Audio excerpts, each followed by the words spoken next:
राष्ट्रघाती MCC चाहिँदैन,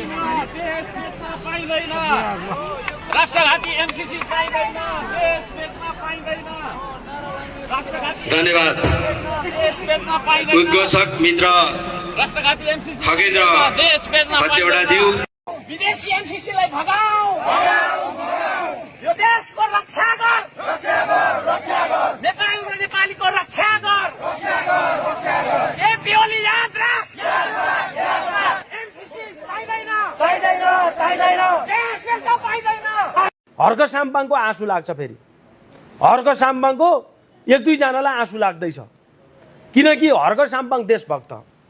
Harka Sampang mayor भए पनि बिचारा बाइकमा चढेर धरानलाई उज्यालो नेपाल बनाउनको लागि धरानलाई मात्र होइन आज विश्वलाई चिनाइरहेको छ। मेयर त टन्नै छ त नेपालभरि, तर अरू मेयरको चर्चा छैन, हर्क साम्पाङको चर्चा छ होइन। किन चर्चा छ त हर्क साम्पाङको? पाथी बराको कसम खाएर भन्छु, एक पैसा भ्रष्टाचार गर्दिन है। जुन दिन भ्रष्टाचार गरेको पैसा गरेछु र त्यो पैसा मेरो तपाईको खाएछु भने 1 रुपैयाँ खाएछु भने त्यही पल मेरो मरण होस्। पाथिभरा मातालाई म होइन तपाईको छैन।